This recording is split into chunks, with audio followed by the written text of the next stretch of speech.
I knew something was off the second Dylan swaggered into my cubicle, like he'd just been knighted by Bezos himself. Fresh out of college with that smug, deodorant commercial grin, he plopped into the guest chair across from me and said, "So you're the one I'm shadowing, huh?" Shadowing. Right, more like circling, like a vulture with an onboarding badge. Greg had cornered me in the break room that morning, reeking of Axe body spray and ill intentions, grinning like he'd just discovered fire.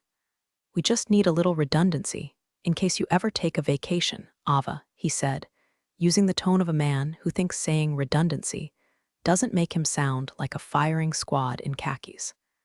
I hadn't taken a vacation in 4 years. Not even a sick day. Once worked through a double ear infection and a sprained wrist because payroll doesn't stop just because you fell down your porch stairs chasing a squirrel out of your tomato plants. So yeah, I knew the vacation line was BS. Dylan wasn't here to learn. He was here to replace. And to make things worse, the little twerp kept narrating everything I did like he was filming a YouTube tutorial. "Oh, macros. Sick. So you built this whole reconciliation process yourself." Just nodded. He didn't need to know that I'd spent months automating our archaic expense routing system, because Greg once blew a gasket over a $12 mileage reimbursement showing up late. Dylan typed like a caffeinated squirrel, trying to impress me with questions that sounded like they were written by ChatGPT after a couple beers. Meanwhile, Greg kept materializing behind us like a haunted Roomba. "Hey Ava, quick thing. What kind of access level are you giving Dylan for vendor management?" "Read only," I said, without looking up. He didn't like that. I could smell his disapproval before I saw it, like cheap cologne and career sabotage. Might as well just give him full. He's gonna need it eventually. I smiled and didn't move a damn finger. "And hey, since you're already here with me in this mess, maybe do me a small favor. Tap that subscribe button and help me hit my first 10,000 subscribers. It's free, unlike Greg's soul. Plus, it tells the algorithm you like stories where smug guys get exactly what's coming." Anyway, I kept playing my part, dutiful, helpful Ava, walking Dylan through the guts of the company's accounting skeleton like nothing was wrong. But I was watching.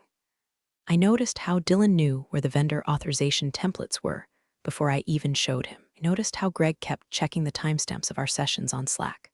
I noticed when Dylan asked me if we kept legacy backups of payroll from 2020 and winked like we shared an inside joke. We didn't, but I was about to make damn sure we would. At one point, Dylan tried to bond by calling Greg the goat. I nearly choked on my La Croix. Greg once printed out a meme thinking it was a slide for his presentation. If Greg's the goat, my cat's a damn rocket scientist. But I smiled. I taught. I explained formulas and approval flows and all the places you don't touch unless you're ready to explain yourself to a dozen angry auditors. And all the while, I let Greg think he was 2 moves ahead. Thing is, I'd already flipped the board.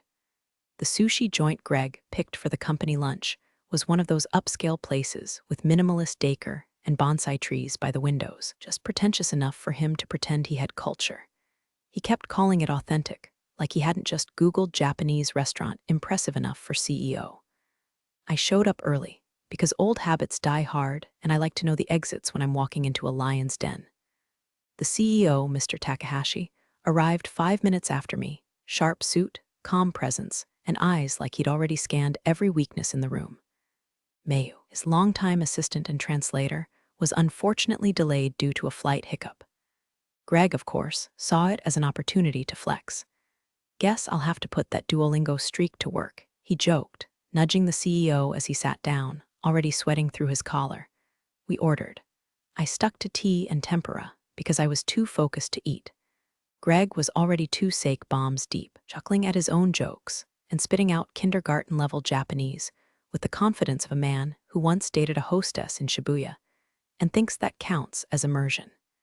It was somewhere between his third mispronunciation of simple Japanese word and a half-brag about streamlining our legacy systems that he leaned in toward Mr. Takahashi and let it fly. "She's a bit old-fashioned. She'll be gone by next quarter." He chuckled and looked straight at me, eyes glazed with arrogance, thinking he'd just whispered something clever that floated right over my head like smoke. But I heard every syllable. What Greg didn't know, because he never asked, because people like him never do, is that I spent 5 years in Tokyo. Lived off vending machine onigiri and yen 280 ramen while finishing my MS in financial systems at Todai. I studied Japanese till my dreams came with subtitles, navigated pension filings, and digital payroll audits in kanji, so dense it would make most Americans cry into their QuickBooks. So when Greg called me old-fashioned, I smiled. And when he said I'd be gone next quarter, I reached for my tea with the calm of a woman preparing a funeral playlist. You see, something in me shifted right there, like a gear clicking into place. Not rage, not yet, just clarity. The kind that settles in your spine like cold steel. I wasn't going to argue. I wasn't going to defend myself. I was going to end him, quietly, precisely, in a language he'd never understand. I tuned out the rest of lunch. Let Greg ramble about efficiency metrics and digital pivots like a man who just discovered buzzwords.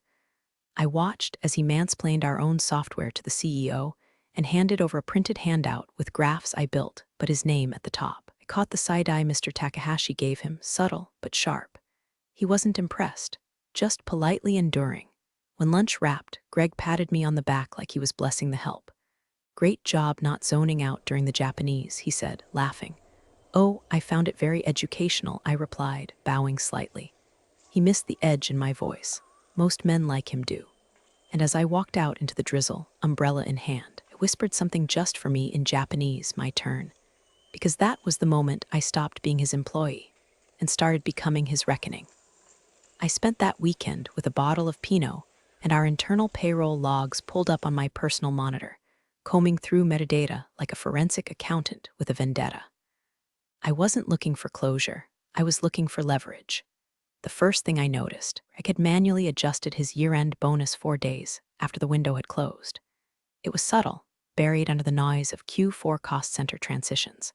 He'd used an override code we typically reserve for emergency corrections, think maternity leave adjustments or retro pay bumps. The kind of thing nobody questions if they trust the person holding the keys. Unfortunately for Greg, I am the person who built those keys. Over the next week, I bled red ink into a private spreadsheet I named Gregory's Greatest Hits. Vendor hash 8483, Benton Consulting $7,250 paid in Q3. No invoice, no point of contact, no contract in our files. Vendor hash 9211, Mosaic Advisory listed address is a WeWork that shut down in 2021. Project Zenith Sync, marked closed last year, suddenly had $18K in consulting fees backdated into February. Greg wasn't just skimming, he was siphoning, and doing it with the finesse of a man who thinks VPN stands for Very Private Network. But I didn't go nuclear, not yet. I kept training Dylan like nothing had changed, showed him the ropes, smiled through his questions. "Oh wow, Ava, you coded this reconciliation template?" He'd say. Hum, I'd hum. Sipping coffee, I'd started brewing with decaf just to stay calm. He once asked if we could simplify the controls around approvals. I blinked twice. "Sure," I said, already modifying his access so any changes he made would auto-forward to an admin inbox I controlled. Little by little, I gave him rope. Let him feel empowered. Gave him a taste of admin-level permissions, carefully sandboxed, monitored, timestamped. I wanted Greg to think Dylan was ready, that his little understudy was learning fast, that he'd soon be able to replace me. I even started misnaming columns in my walkthroughs just to see who was listening. Dylan wasn't, but Greg, he took notes, literally. I caught him skimming my Slack messages after hours once, too stupid to realize our internal system flags when someone reads a message not addressed to them. I screenshotted that too, and the whole time I moved like fog. Quiet. Slow. Left no ripples. Every receipt, every bonus bump, every falsified timestamp, I logged it, translated it, labeled it with context. Greg's salary hikes. Dylan's unusually fast approval tiering. Notes on emails I knew Greg had blind copied to Tokyo claiming credit for process improvements I had spent 3 fiscal quarters optimizing. See, there's a special kind of clarity that hits when you realize your job isn't worth saving, but your pride is. Pride, when weaponized properly, becomes the most elegant form of vengeance. Greg once joked that the thing he liked about me was that I didn't make waves. He was right, because I was the tide, and he never saw it rising. It hit me mid-scroll, somewhere between a forged vendor contract and a bonus request stamped urgent in Comic Sans, like some kind of war crime against professionalism, Mayu Tanaka. The CEO's longtime assistant. Back when Mr. Takahashi had first taken over, She used to handle his stateside affairs like a diplomat with a burner phone. She translated board meetings in real time, caught typos in financial reports before the ink dried, and could shut down an entire room of execs with a single raised eyebrow. A legend in heels. She'd left the public-facing side of the company when Takahashi scaled back travel during COVID. Rumor had it she was still deeply embedded in the Tokyo office, quiet, surgical, and fiercely loyal to the boss, which made her the exact kind of person I needed. I dug through an old Outlook archive until I found her last known address. Sent a ping. Simple, harmless in Japanese. It's been a while. This is Ava. I have something I'd like to ask you briefly. She replied 3 hours later. Same crisp politeness I remembered. No emojis. No sent from my iPhone nonsense. Just a short line, of course. I'm listening. We met over encrypted video 2 nights later. I sat in my apartment wearing a hoodie and slippers. She sat in what looked like a glass conference room in Tokyo with the skyline bleeding neon behind her. I didn't dump everything. Not at first. That's not how you speak to someone like Mayu. You let the facts breathe. I've noticed a pattern in vendor expenses, I said. They don't align with project timelines. And someone's adjusting bonuses outside compliance windows. She didn't blink, just nodded once. Are these adjustments recurring? Yes, and the person responsible, Gregory R., VP of Ops. Mayu exhaled softly. Not shocked, not yet moved, but listening. I shared a single document, just one. A redacted vendor payout spreadsheet with dates, amounts, and metadata. No accusations, just breadcrumbs. She tilted her head slightly. Do you have more? I do. And from that moment on, I had a tether. Over the next 10 days, I fed her data like clockwork, edited spreadsheets, comparison logs, a zip folder of overwritten timestamps Greg thought he deleted. Spoiler. He didn't. I translated every file header into proper Japanese. I included footnotes for corporate context, cross-referencing our internal approval codes with their Tokyo equivalents. Didn't editorialize, I didn't beg. I simply presented truth like a scalpel. Cold, sharp, irrefutable. Mayu never praised me, never slipped into camaraderie, but I could see it, little signs. The way her responses got shorter, more precise. The way she asked for raw copies or original metadata exports. That's how you know someone's building a case. When they start asking for source code, not just summaries. Outside of those messages, nothing changed on the surface. Greg still walked around like he was hosting a TED talk no one asked for. Dylan kept eating yogurt aggressively next to me while pretending to understand pivot tables. The office buzzed along like any other underpaid Tuesday, but I wasn't drowning anymore. For the first time in weeks, I felt my spine straighten, my breath deepen. I had a line to Tokyo now, a real one, not through Slack, not through Greg, through Mayu. That meant every keystroke I logged had weight. I wasn't clawing for survival anymore. I was planting seeds in concrete, quietly, deliberately. Greg thought I was alone, that no one would ever listen. But someone was, and she was fluent in silence just like me. It happened on a Tuesday like all corporate betrayals do. That morning, I got a calendar invite I hadn't requested. Kickoff, Zenith Sync Transition Owner, Dylan K. I stared at the screen for a long, quiet second. Zenith Sync was my project.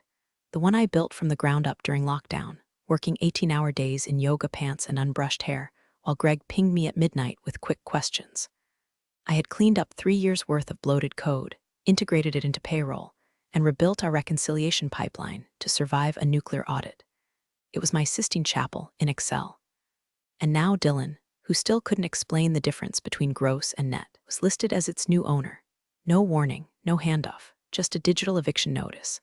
Greg didn't even have the balls to tell me directly. Instead, he ambled past my desk, coffee in hand, wearing that smug, two-sip grin that made me want to throw a stapler at the wall. Hey Ava, he said. Hope you don't mind, I figured you could use some bandwidth relief. Dylan's been asking for more responsibility. I smiled like my molars weren't about to crack. Of course, I said, happy to support from the sidelines. He nodded like I'd just handed over my legacy, instead of cataloging his obituary. 2 hours later, the real masterpiece landed in my inbox, an oops email, CC'd to the Tokyo board. Subject line, payroll optimization, initiative initial successes. Inside, 3 paragraphs of Greg congratulating himself on modernizing outdated processes, plus a bullet point that read, Zenith Sync transition already complete under my guidance. Early signs show significant efficiency gains. He called it his guidance. I didn't scream. I didn't cry. I downloaded the PDF version from my archive, renamed it Delusional Idiot V3 Final, and kept moving. Then I saw it, the attachment at the bottom, a compliance document supposedly confirming the new process met both US and Japan side standards. Looked official. Language was tight, dates aligned, but something twitched in my gut, like when a magician says, pick a card and you realize the whole deck is rigged. I checked the metadata. The signature block for the compliance officer, copied from an older form I filed 6 months ago. The approval code, reused. The timestamp, backdated using a patch script I personally buried in the sandbox for version testing. Greg didn't forge a form. He forged mine. Thought I wouldn't notice, wouldn't care. That I'd already rolled over like a good little legacy hire and started knitting throw pillows for my exit interview. I messaged Mayu, please review the attached document. The format appears correct, but the contents and signature have been altered. No reply for an hour. Then just one word, confirmed. She didn't ask follow-ups, didn't hedge. She forwarded it straight to legal. I wasn't copied, of course, but I knew the signs. Delay, the silence. That's how the machine moves when it's shifting its weight towards someone's throat. Greg strutted around the office that day like he'd just discovered fire. Dylan walked past my desk, awkwardly gloating. Hey Ava, if you have any Zenith files, I could really use them. You know, for continuity. Sure, I said, sweet as poison. Let me find the sanitized versions. I opened a new folder on my desktop, named it Scorched Earth, began organizing every file, screenshot, and audit log into a final, polished package. Greg had made his last mistake, and I was no longer collecting evidence. I was preparing the execution. The invite hit inboxes late Friday afternoon, right when people are mentally peeling themselves out of office chairs and dreaming about tequila. Subject line, Q4 efficiency strategy attendance mandatory. Inside, vague language, cost optimization, organizational alignment, Greg's greatest hits. And right there, 3 names quietly listed under transition consideration candidates, mine dead last, like he was trying to cushion the blow with alphabetical insult. I didn't react. I didn't forward it to anyone. I just screenshotted it, saved it to my in case I'm gaslit folder, and closed my laptop with the calm of someone who already knew the last act had been choreographed.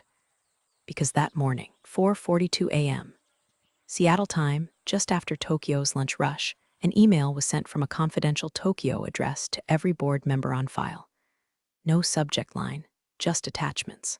The first, a spreadsheet titled Unauthorized Adjustments 2022-2023. The second, a PDF labeled Compliance Fabrication Gregory R. The third, a ZIP folder named Full Audit Trail Internal Use Only. Each file meticulously translated. Headers color-coded. Timelines mapped. Approval metadata untouched. Nothing flashy, just unrelenting accuracy. The kind of evidence that doesn't yell, it whispers, look closer. By the time I walked into the efficiency meeting Monday morning, the boardroom was packed, uncharacteristically quiet. Greg stood near the head of the table, flipping through his presentation remote like he was auditioning to be the next Tony Robbins.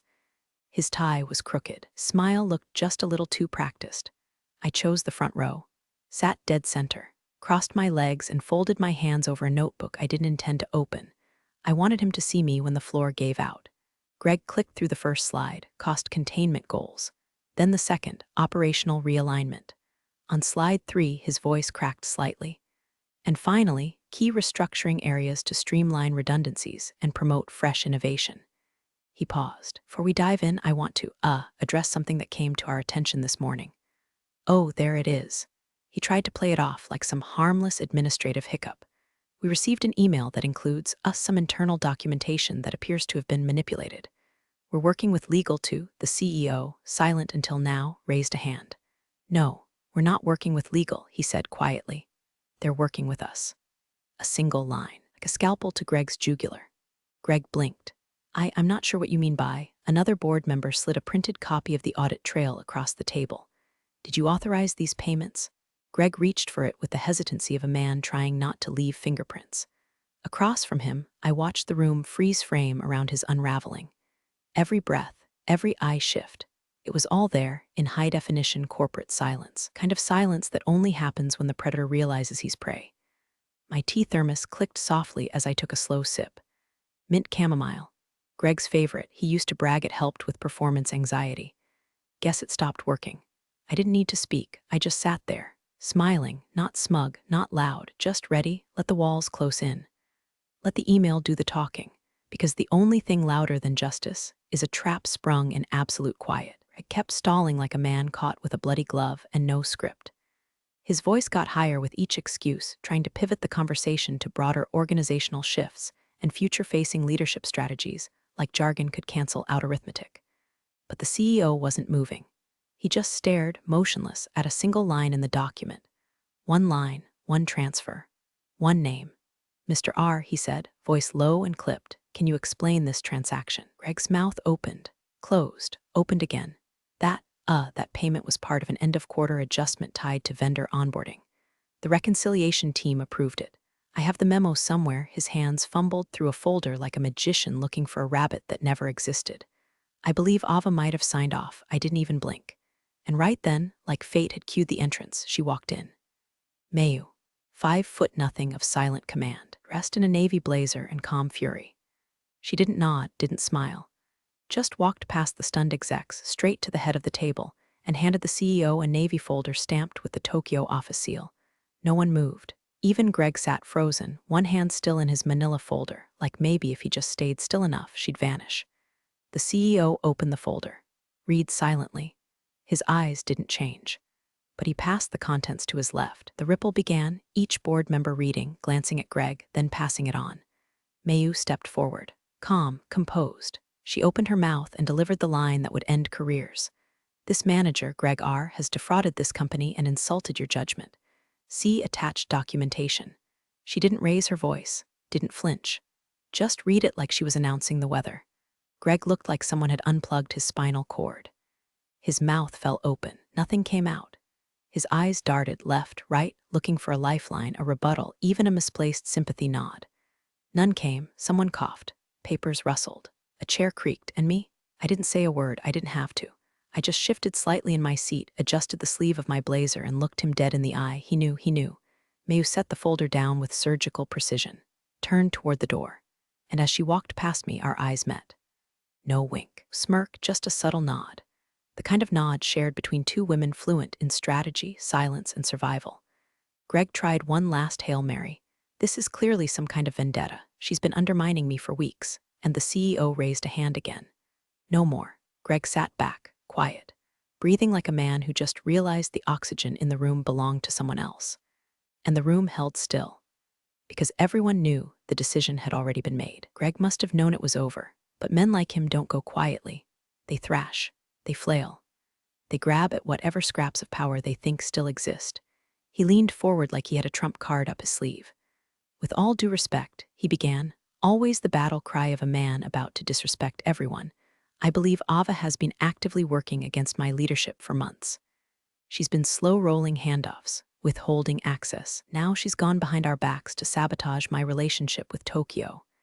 He said relationship like he was in some kind of long-distance situationship with the board. The room didn't react. No gasps, no shifting chairs, just the thick, still air of people watching a dying battery try to spark. I stood, no rush, no theatrics, just enough time for every head in the room to turn toward me. Then I bowed just slightly, formally, properly, and in Japanese. Clear and crisp, I said. When you joked about firing me, you forgot something. I know your language better than you know your job. The silence hit like a thunderclap. One of the younger board members sucked in a breath. Someone near the back actually murmured, damn.